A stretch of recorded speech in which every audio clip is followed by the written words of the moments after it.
3 дня корова отказывалась от еды и бесконечно кружила у старой изгороди на краю леса.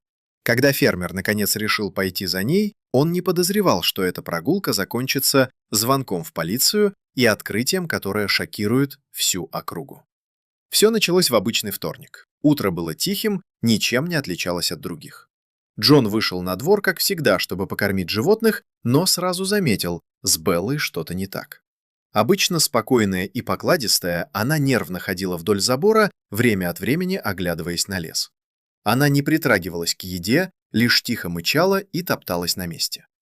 Сначала Джон решил, что это обычное недомогание. Он проверил корм, воду, осмотрел ее, ничего подозрительного. Но к вечеру поведение Беллы стало еще страннее. Она подошла к нему, слегка толкнула в бок и направилась к изгороди, будто звала за собой. Джон не придал этому значения. На следующий день все повторилось. Белла снова отказалась от еды и уже настойчивее пыталась увести Джона с пастбища. Она буквально тянула его за одежду, шла вперед, останавливалась, оглядывалась и снова звала. Это выглядело не как каприз, в ее поведении чувствовалась тревога. Джон вызвал ветеринара. Тот тщательно осмотрел корову, проверил дыхание, сердце, температуру, все было в норме. «Она абсолютно здорова», — сказал он, пожав плечами. «Возможно, что-то ее беспокоит, но не физически». Эти слова не выходили у Джона из головы. На третий день ситуация стала еще напряженнее. Белла уже не просто звала, она буквально подталкивала Джона головой к выходу с пастбища. В ее глазах читалось беспокойство, почти отчаяние. В какой-то момент Джон остановился, посмотрел на нее и тихо сказал: «Ладно, покажи». Белла будто только этого и ждала. Она сразу повернулась и уверенно направилась в сторону леса. Они шли долго. Сначала по знакомой тропинке, затем через густые заросли, куда Джон не заходил годами. Ветки цеплялись за одежду, земля под ногами становилась все более влажной и вязкой. Белла двигалась уверенно, иногда ускорялась, потом останавливалась, проверяя, идет ли Джон за ней. Прошло около получаса, прежде чем они вышли к старому оврагу. Здесь было тихо, даже слишком. Белла остановилась и начала тихо мычать, указывая мордой вниз.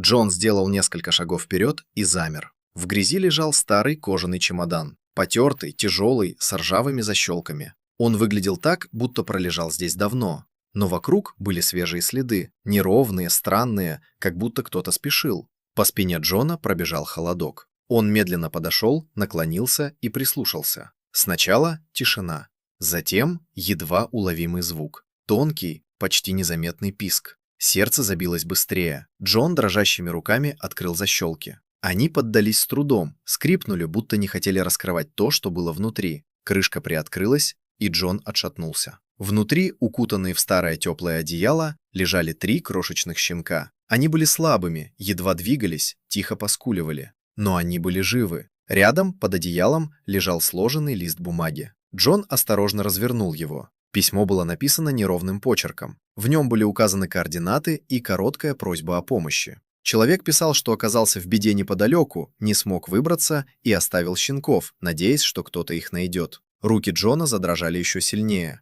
Он сразу достал телефон и набрал экстренные службы. Через некоторое время на место прибыли спасатели и полиция. По координатам, указанным в письме, начались поиски. Джон стоял рядом с Беллой, держа коробку с щенками, и не мог отвести от нее взгляд. Он понимал, если бы не она, никто бы не нашел этот чемодан, никто бы не услышал этот тихий писк среди леса. Позже стало известно, что человек действительно был найден, ослабленный, но живой. Он провел в лесу несколько дней, не имея возможности выбраться. Его спасли буквально в последний момент. А щенки, их выходили. Они окрепли, начали играть, бегать по ферме.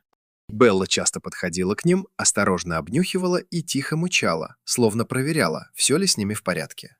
С тех пор Джон больше никогда не сомневался в животных, потому что иногда они слышат то, что нам недоступно, чувствуют то, что мы не замечаем, и делают то, на что не всегда способен человек.